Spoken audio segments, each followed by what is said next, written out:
राधे राधे दोस्तों। आइए सुनते हैं श्रीमद् भागवत गीता का 18वां अध्याय। अर्जुन बोले, हे महाभागो, हे अंतर्यामी, मैं संन्यास और त्याग का तत्व अलग अलग जानना चाहता हूँ। भगवान बोले, मैं संन्यास और त्याग के विषय में अन्य दार्शनिक के 4 मत को बताता हूँ। वे 4 मत कौन से हैं महाराज? कई विद्वान काम्य कर्मों के त्याग को संन्यास कहते हैं, कई संपूर्ण कर्मों के फल के त्याग को त्याग कहते हैं। कई विद्वान कहते हैं कि कर्मों को दोष की तरह छोड़ देना चाहिए और कई कहते हैं कि यज्ञ, दान और तप रूप कर्मों का त्याग नहीं करना चाहिए। ये तो दार्शनिक के 4 मत हुए, पर आपका इस विषय में क्या मत है भगवान? हे भरतवंशियों में श्रेष्ठ अर्जुन, संन्यास और त्याग, इन दोनों में से पहले तू त्याग के विषय में मेरा मत सुन, क्योंकि हे पुरुष श्रेष्ठ, त्याग 3 प्रकार का कहा गया है। यज्ञ, दान और तप रूप कर्मों का त्याग नहीं करना चाहिए, प्रयुक्त उनको यदि न करते हो तो जरूर करना चाहिए, कारण कि उनमें से एक ही कर्म मनुष्यों को पवित्र करने वाला है। बस इतने ही कर्म करने से क्या? हे पार्थ, अभी कहे हुए यज्ञ, दान और तप रूप कर्मों को तथा इसके सिवाय दूसरे भी शास्त्र विहीन कर्मों को आसक्ति और फलेच्छा का त्याग करके करना चाहिए। यही मेरा निश्चित किया हुआ उत्तम मत है। जो 3 तरह का त्याग कहा गया है, उसका क्या स्वरूप है भगवान? नियत कर्मों का त्याग करना किसी के लिए भी उचित नहीं है। मोह के कारण इनका त्याग करना तामस त्याग है। राजस त्याग के क्या स्वरूप है? कर्तव्य कर्म करने में केवल दुख ही है, ऐसा समझकर शारीरिक क्लेश के भय से कर्मों का त्याग करना राजस कर्म त्याग है। ऐसा त्याग करने वाले को त्याग का फल शांति नहीं मिलती। सात्विक त्याग क्या स्वरूप है? हे अर्जुन, नियत कर्म करना मनुष्य का आवश्यक कर्तव्य है, ऐसा समझकर कर्मों की आसक्ति और फल की इच्छा का त्याग करके नियत कर्मों को करना सात्विक त्याग है। त्याग करने वाला मनुष्य कैसा होता है भगवान? वह सकाम और निषिद्ध कर्मों का त्याग तो करता है, पर देशपूर्वक नहीं, और शास्त्र नियत कर्तव्य कर्मों का आचरण तो करता है, पर राग पूर्वक नहीं। ऐसा बुद्धिमान त्यागी मनुष्य संदेह रहित होकर अपने स्वरूप में स्थित रहता है। कर्मों को करने में राग न हो और छोड़ने में द्वेष न हो, इतनी झंझट करे ही क्यों? कर्मों का सर्वथा त्याग ही कर दे तो। देहधारी मनुष्य के द्वारा कर्मों का स्वरूप सर्वथा त्याग हो ही नहीं सकता। इसलिए जो कर्मों के फल का त्याग करने वाला है, वही त्यागी कहलाता है। कर्म फल कितने तरह का होता है भगवान? कर्म फल 3 तरह का होता है। अनुकूल परिस्थिति का आना इष्ट है, प्रतिकूल परिस्थिति का आना अनिष्ट है, तथा जिसमें कुछ भाग इष्ट का और कुछ भाग अनिष्ट का होता है, वह मित्र है। ये तीनों तरह के कर्म फल की इच्छा रखकर कर्म करने वाले को मरने के बाद भी होते हैं, परंतु फलेच्छा का त्याग करने वाले का कहीं भी नहीं होते। जिस कर्म का फल 3 तरह का होता है, उस कर्म के होने में कौन हेतु बनता है? हे महाभागो, कर्मों का अंत करने वाले सांख्य सिद्धांतों में संपूर्ण कर्मों के सिद्ध होने में 5 हेतु बताए हैं। इनको तू मुझसे समझ। शरीर कर्ता, तरह तरह के करण और उनकी विविध प्रकार की अलग अलग चेष्टाएं तथा संस्कार, ये 5 हेतु हैं। मनुष्य शरीर, वाणी और मन के द्वारा शास्त्र विहित अथवा शास्त्र निषिद्ध जो कुछ भी कर्म आरंभ करता है, उसके ये 5 हेतु होते हैं। कर्मों के होने में ये 5 हेतु बताने का क्या तात्पर्य है? कर्म तो शरीर, वाणी और मन से ही होते हैं। आत्मा में कर्तापन नहीं है, परंतु जो कर्मों के विषय में आत्मा को कर्ता मानता है वह दुर्मति ठीक नहीं समझता, क्योंकि उसकी बुद्धि शुद्ध नहीं है। आत्मा को अकर्ता मानने से क्या होता है भगवान? जिसमें मैं करता हूँ ऐसा अहंकृत भाव नहीं है, और जिसकी बुद्धि कर्मों के फल में लिप्त नहीं है वह संपूर्ण प्राणियों को मानकर भी न तो मरता है न बंधता है। जब कर्मों के साथ आत्मा का संबंध नहीं है तो फिर कर्म किसकी प्रेरणा से होते हैं? ज्ञान, ज्ञेय और परिज्ञाता, इन दोनों से कर्म प्रेरणा होती है, तथा करण, कर्म और कर्ता, इन तीनों के से कर्म संग्रह होता है। कर्म प्रेरणा और कर्म संग्रह में मुख्य कौन है और उनके खास खास भेद क्या है भगवान? गुणों के संबंध से प्रयुक्त पदार्थ के भिन्न भिन्न भेदों की गणना करने वाले शास्त्रों में गुणों के अनुसार ज्ञान, कर्म और कर्ता के 3-3 मुख्य भेद कहे गए हैं। इनको भी तो ठीक तरह से सुन। ज्ञान के 3 भेदों में से सात्विक ज्ञान कौन सा है? जिस ज्ञान से साधक संपूर्ण विभक्त प्राणियों की में विभाग रहित एक अविनाशी सत्ता को देखता है, वह ज्ञान सात्विक है। राजस ज्ञान कौन सा है भगवान? जिस ज्ञान से मनुष्य अलग अलग संपूर्ण प्राणियों में भाव सत्ता को अलग अलग देखता है, वह ज्ञान राजस है। तामस ज्ञान कौन सा है? जो उत्पन्न होने वाले शरीर में ही पूर्ण की तरह आसक्त है तथा जो युक्ति संगत नहीं है, तात्विक ज्ञान से रहित है और तुच्छ है, वह ज्ञान तामस है। 3 तरह के कर्मों में सात्विक कर्म कौन सा है भगवान? जो नियत कर्म फलेच्छा रहित मनुष्य के द्वारा राग, देश और कृतज्ञ अभिमान से रहित होकर किया जाए, वह सात्विक है। राजस कर्म कौन सा है? जो कर्म भोगों की इच्छा वाले मनुष्य के द्वारा अहंकार अथवा परिश्रम पूर्वक किया जाता है, वह राजस है। तामस कर्म कौन सा है? जो कर्म परिणाम, हानि, हिंसा और अपनी सामर्थ्य को न देखकर मोह पूर्वक आरंभ किया जाता है, वह तामस है। 3 तरह के कर्ताओं में सात्विक कर्ता कौन सा है भगवान? जो कर्ता आसक्ति रहित, अहंकार रहित, धैर्य, उत्साह से युक्त तथा कर्मों की सिद्धि असिद्धि में निर्विकार रहता है, वह सात्विक है। राजस कर्ता कौन सा है? जो कर्ता रागी, कर्म फल की इच्छा वाला, लोभी, हिंसा के स्वभाव वाला, अशुद्ध और हर्ष शोक से युक्त है, वह राजस है। तामस कर्ता कौन सा है? जो कर्ता असावधान, कर्तव्य अकर्तव्य की शिक्षा से रहित, ऐठ अकड़न वाला, जिद्दी, कृतज्ञ, आलसी, विषादी और दीर्घ सूत्री, थोड़े समय में होने वाले काम में भी ज़्यादा समय लगा देने वाला है, वह तामस है। ज्ञान, कर्म और कर्ता के 3-3 भेद तो आपने बता दिए, अब उनके सिवाय और किन किन के भेदों को जानने की आवश्यकता है? हे धनंजय, कर्म संग्राहक कारणों में बुद्धि और धृति, धारणा शक्ति मुख्य है, जिनके भेदों को जानने की बहुत आवश्यकता है। अतः अब तो गुणों के अनुसार बुद्धि और धृति के भी 3 प्रकार के भेद अलग अलग रूप से सुन, जिनको मैं पूर्ण रूप से कहूँगा। हे पृथानंदन, जो बुद्धि प्रवृत्ति और निवृत्ति को, कर्तव्य और अकर्तव्य को, भय और अभय को तथा बंधन और मोक्ष को ठीक ठीक जानती है, वह सात्विक है। राजसी बुद्धि क्या है? हे पार्थ, जो बुद्धि धर्म और अधर्म को, कर्तव्य और अकर्तव्य को भी ठीक ठीक तरह से नहीं जानती, वह राजसी है। तामसी बुद्धि क्या है?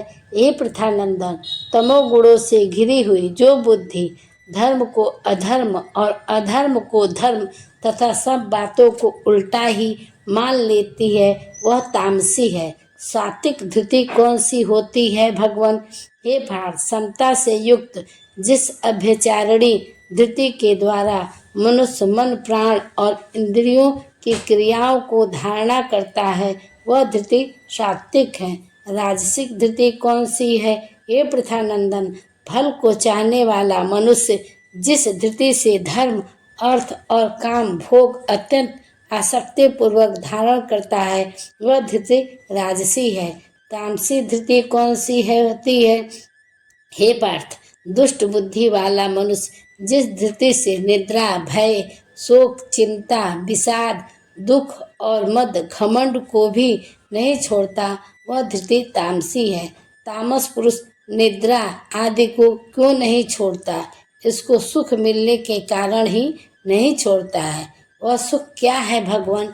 हे भारतवर्ष, उस सुख के भी 3 भेद तू मुझसे सुन। जिस सुख में अभ्यास से रमण होता है और जिसमें दुखों का अंत हो जाता है, ऐसा वह परमात्मा विषयक बुद्धि की प्रसन्नता से पैदा होने वाला जो सुख सांसारिक आसक्ति के कारण आरंभ में जहर की तरह और परिणाम में अमृत की तरह होता है, वह सात्विक सुख है। राजस सुख कौन सा होता है? जो सुख इंद्रियों के द्वारा विषयों के संबंध में आरंभ में अमृत की तरह और परिणाम में जहर की तरह होता है, वह राजस सुख होता है। तामस सुख कौन सा होता है? निद्रा, आलस और प्रमाद से उत्पन्न हुआ जो सुख आरंभ में और परिणाम में स्वयं को मोहित करने वाला होता है, वह तामस सुख होता है।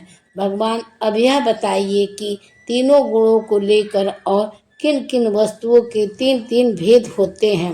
भया पृथ्वी में, स्वर्ग में, देवताओं में तथा इसके सिवा और कहीं भी ऐसी कोई वस्तु, पदार्थ आदि नहीं है जो प्रकृति से उत्पन्न हो, इन 3 गुणों से रहित हो, अर्थात संपूर्ण त्रिलोकी गुणों में ही हो। इन गुणों से छूटने का क्या उपाय है भगवान? हे परतप, इस संसार में ब्राह्मण, क्षत्रिय, वैश्य और शूद्र इन 4 वर्णों का विभाग मनुष्य के स्वभाव से उत्पन्न हुए गुणों के अनुसार किया जाता है। अतः अपने अपने वर्ण के अनुसार नियत कर्म करना ही गुणों से छूटने का उपाय है। ब्राह्मण के कौन कौन से कर्म हैं भगवान? मन का निग्रह करना, इंद्रियों को वश में करना, धर्म पालन के लिए कष्ट सहना, बाहर भीतर से शुद्ध रहना, दूसरों के अपराध को क्षमा करना, शरीर मन आदि से सरलता रखना, वेद शास्त्र आदि का ज्ञान संपादन करना, यज्ञ विधि को अनुभव में लाना और परमात्मा वेद आदि में आस्तिक भाव रखना, ये ब्राह्मण के स्वाभाविक कर्म हैं। क्षत्रियों के कौन से कर्म हैं? शूरवीरता, तेज, धैर्य, प्रजा के संचालन आदि की विशेष चतुरता, युद्ध में कभी पीठ न दिखाना, दान देना और शासन करने का भाव, ये क्षत्रिय स्वाभाविक कर्म है। वैश्य के कौन से कर्म हैं? खेती करना, गायों की रक्षा करना और शुद्ध व्यापार करना, ये वैश्य के स्वाभाविक कर्म हैं। शूद्र के कौन से कर्म हैं? 4 वर्णों की सेवा करना, यह शूद्र का स्वाभाविक कर्म है। अपने अपने स्वाभाविक कर्मों को करने से क्या होता है भगवान? अपने अपने स्वाभाविक कर्मों में निष्काम भाव से तत्परता पूर्वक लगा हुआ मनुष्य परमात्मा को प्राप्त कर लेता है। अपने स्वाभाविक कर्मों में लगा हुआ मनुष्य जिस प्रकार परमात्मा को प्राप्त होता है, उस प्रकार को तू मुझसे सुन।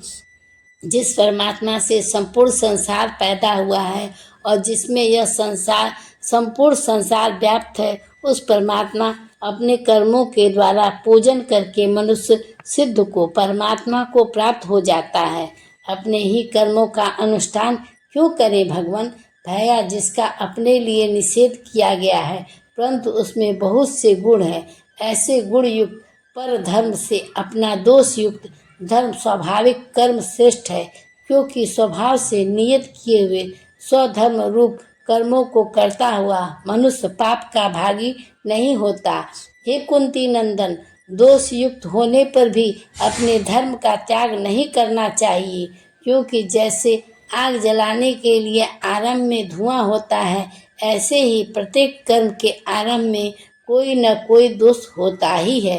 कर्मों का आंशिक दोष भी न लगे, ऐसा कोई और भी उपाय है क्या भगवान?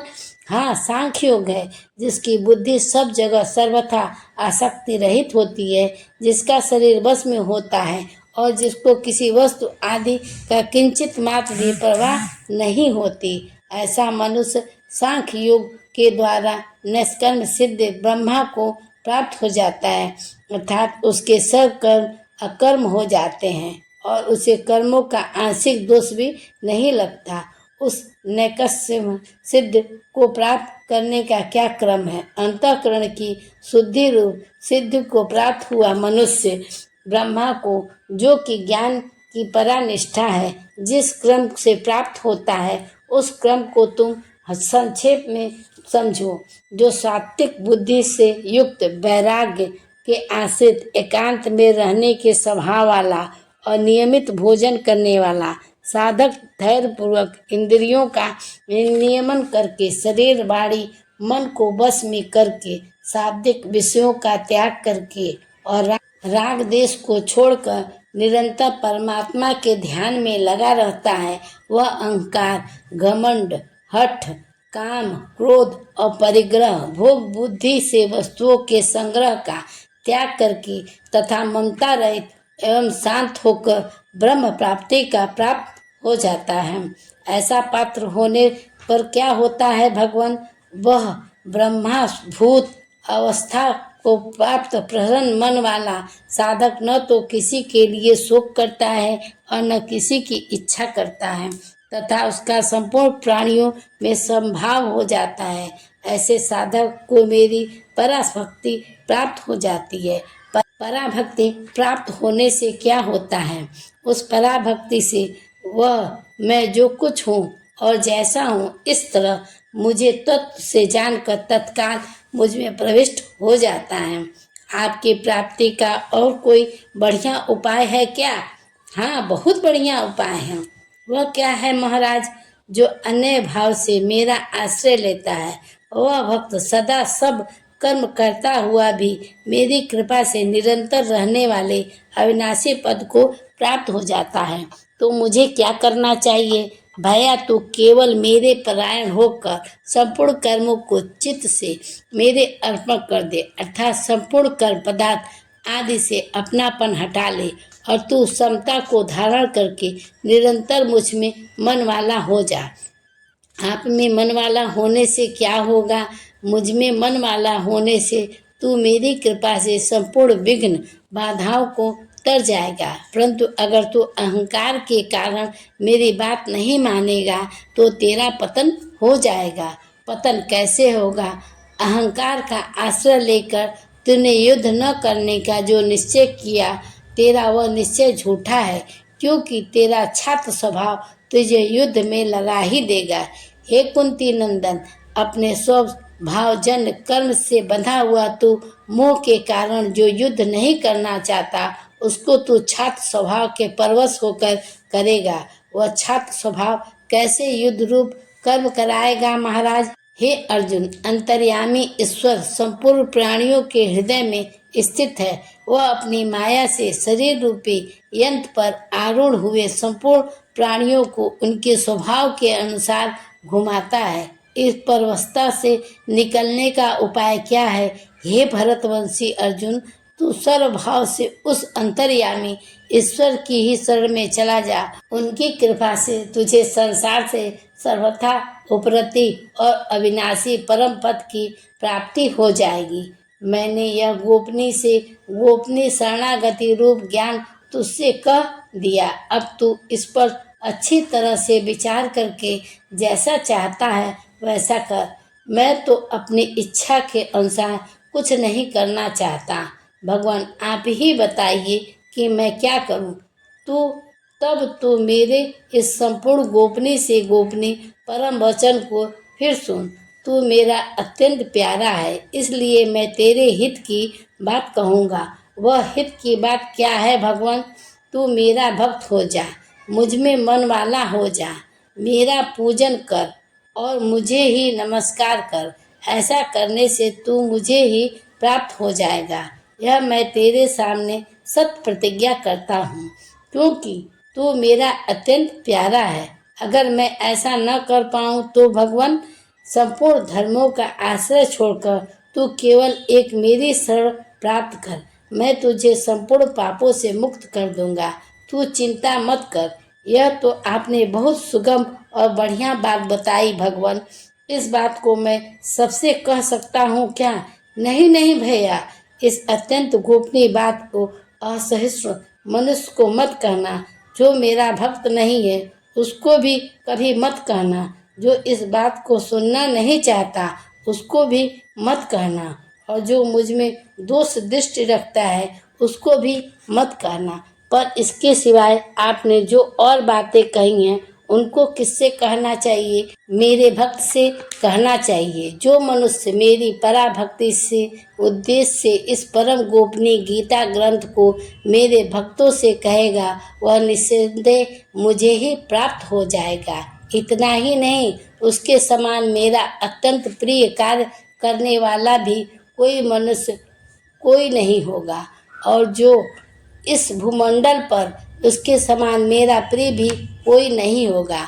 अगर कोई ऐसा कार्य न कर सके तो जो मेरे और तुम्हारे इस धर्म में संवाद का अध्ययन भी करेगा उसके द्वारा मैं ज्ञान यज्ञ से पूजित होऊंगा, ऐसा मेरा मत है। कोई अध्ययन न कर सके तो भगवान, दोष रहित जो मनुष्य केवल श्रद्धा पूर्वक मेरे इस उपदेश को सुन भी लेगा वह भी संपूर्ण पापों से मुक्त होकर पूर्ण कार्यों के ऊंचे लोक को प्राप्त हो जाएगा। हे पार्थ, मैं तुझसे यह पूछता हूँ कि क्या तुमने इस उपदेश को एकाग्रचित्त से सुना है? और हे धनंजय, क्या तुम्हारा अज्ञान से उत्पन्न मोह नष्ट हुआ है? अर्जुन बोले, हे अच्युत, मेरा मोह नष्ट हो गया है और स्मृति प्राप्त हो गई है। पर यह सब हुआ है आपकी कृपा से, उपदेश सुनने से नहीं। मैं संदेह रहित होकर स्थित हूँ। अब मैं आपकी आज्ञा का पालन करूँगा। संजय बोले, हे राजन, इस प्रकार मैंने भगवान वासुदेव और अर्जुन का यह रोमांचकारी अद्भुत संवाद सुना। यह संवाद तुम्हें सुनने से कैसे मिला संजय? यह अत्यंत गोपनीय संवाद मैंने व्यास जी की कृपा से साक्षात योगेश्वर भगवान श्री कृष्ण के कहते कहते सुना है, परंपरा से नहीं। इस संवाद को सुनने से तुम्हारे पर क्या असर हुआ संजय? हे राजन, भगवान श्री कृष्ण और अर्जुन के इस पवित्र अद्भुत संवाद को याद कर करके मैं बार बार हर्षित हो रहा हूँ। हर्षित होने का और क्या कारण है? हे राजन, भगवान श्री कृष्ण के उस अत्यंत अद्भुत विराट रूप को याद कर करके मुझे बड़ा आश्चर्य हो रहा है और मैं बार बार हर्षित हो रहा हूँ। अब तुम किस निर्णय पर पहुँचे हो संजय? जहाँ योगेश्वर भगवान श्री कृष्ण है, जहाँ गांडीव धनुषधारी अर्जुन है, वहाँ ही श्री विजय विभूति और अचल नीति है। यही मेरा निश्चय है। जय श्री कृष्ण, जय श्री कृष्ण। इस प्रकार श्रीमद् भागवत गीता का 18वां अध्याय समाप्त हुआ। जय श्री कृष्ण, जय श्री कृष्ण। इस गीता के उपदेश को आप भी ध्यान से सुनिए और अपने जीवन को सफल बनाइए। जय श्री कृष्ण, जय श्री कृष्ण। ऐसे ही भक्ति से जुड़ी बातों को जानने के लिए हमारे चैनल को सब्सक्राइब करें और घंटी का बटन दबा दें। अगर वीडियो पसंद आए तो उसे लाइक जरूर करें। बाबा भोलेनाथ की कृपा दृष्टि आप पर सदैव बनी रहे। हर हर महादेव की जय।